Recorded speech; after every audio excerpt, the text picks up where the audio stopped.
In this video, we are going to learn a few more concepts before we learn the national income accounting.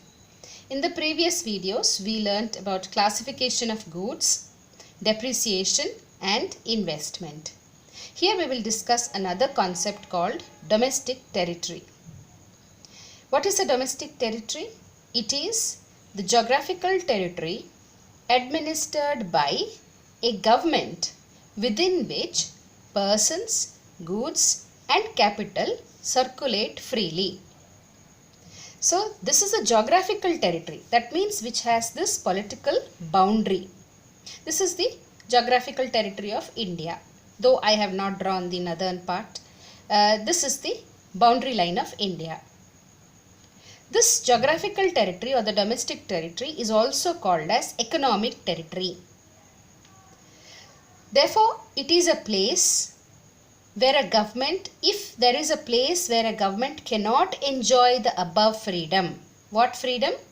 The movement of persons, goods and capital, then it is not an economic territory of, here in this case, India or for any country.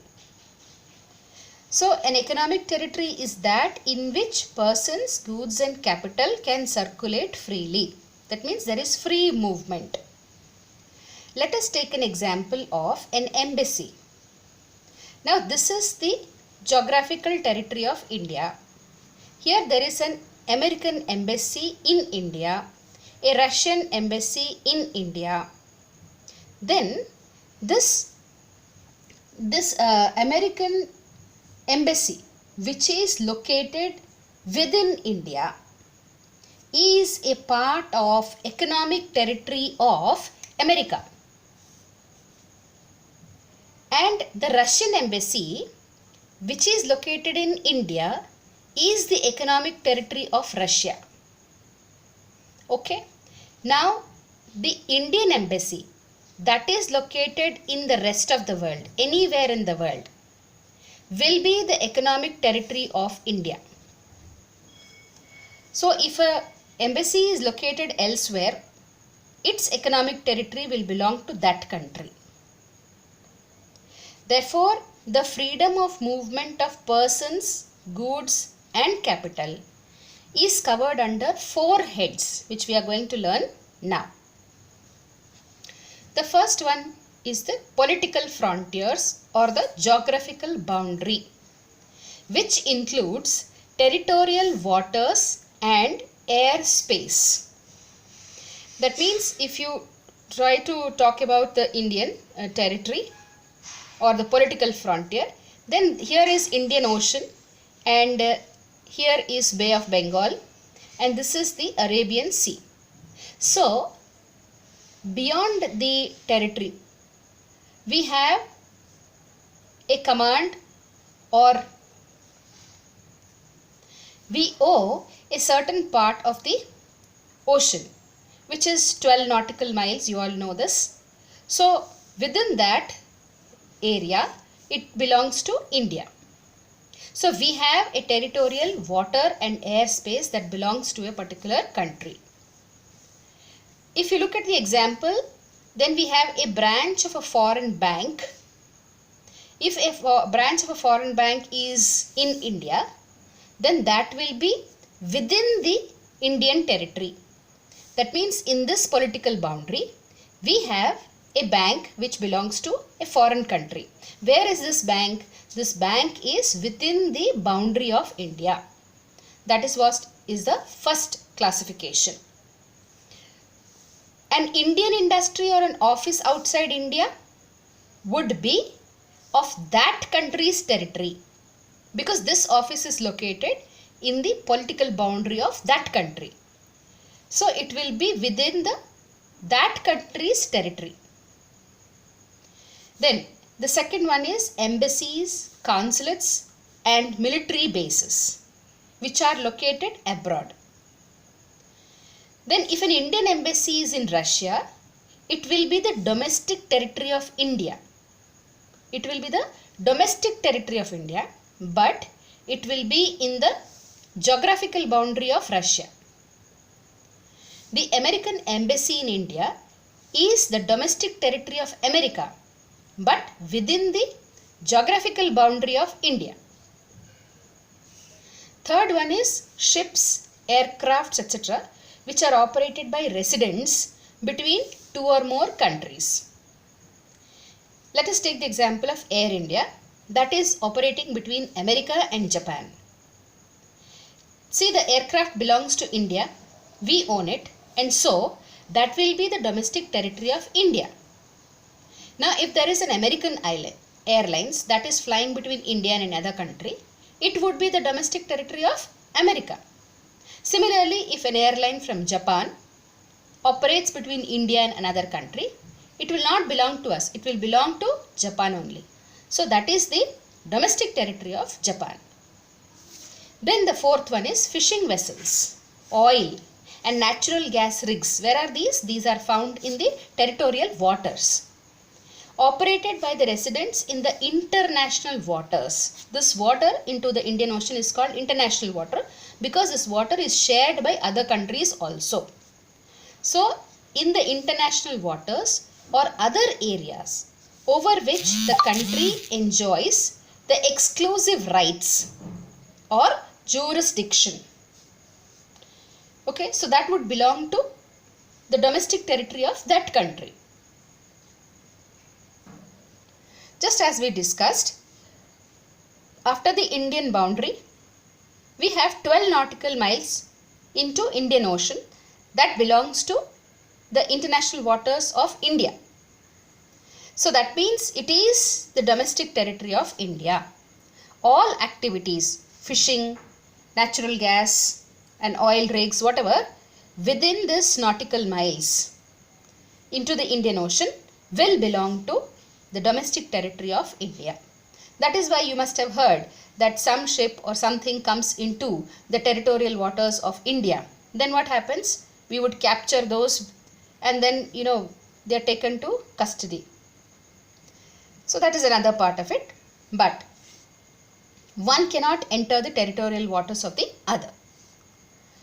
Then we just came across a word called residents of India, or the airlines operated by the residents or ships operated by residents. So who is a resident?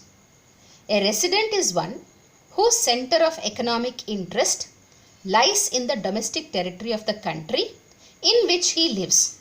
So what's very important is the economic interest.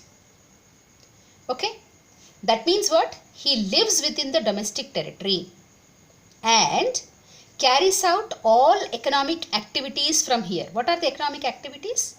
He earns, he spends and also saves or accumulates within the domestic territory.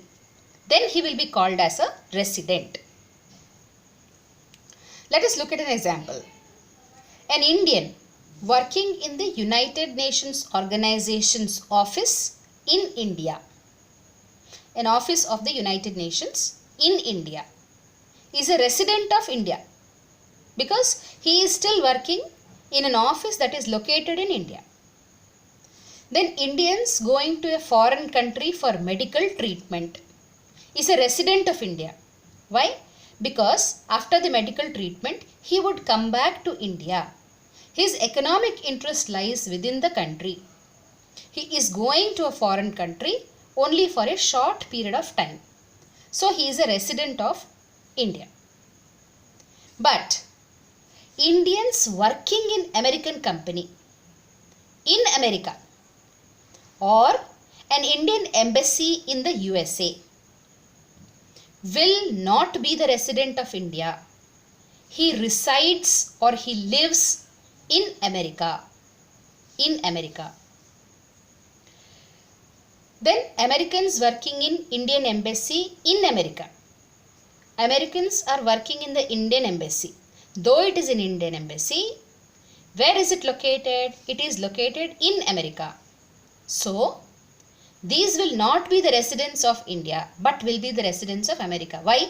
Because the economic activity, earn, spend and save, the three activities take place in America.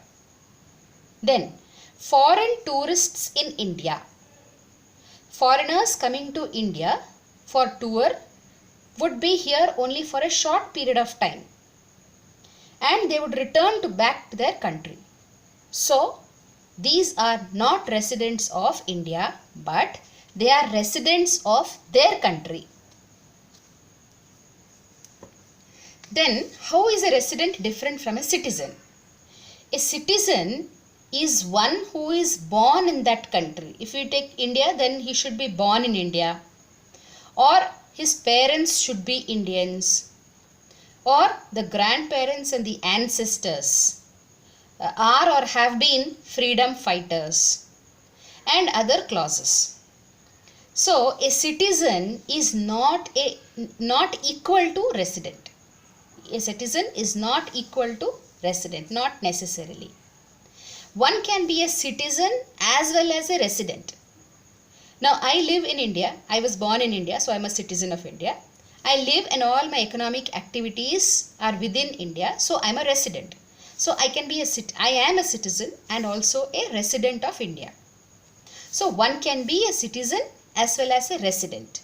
But a resident need not be a citizen.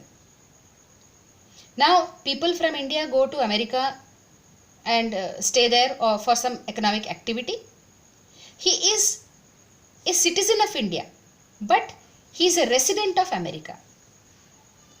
So, a resident need not be a citizen. Now, citizenship is a legal concept. Why? Because there are some clauses which would define citizenship. So, it is a legal concept. Whereas, residentship is an economic concept. Why? Residentship, as we learned just now, the economic activities are very, very important. So, residentship is an economic concept. Okay. Now, this residents and citizens, along with their economic activities within a domestic territory, together give us the domestic product or the national product. Now, here all production activities of the units located within the economic territory will give rise to the gross domestic product or the net domestic product. The national product is one where the production activities of residents, whether within the economic territory or outside, would give rise to gross national product and net national product. So, in this case, where domestic product, the economic activity should be within the economic territory, whereas national product is the activities of residents, whether they are within the economic territory or outside, would add up to give the national product.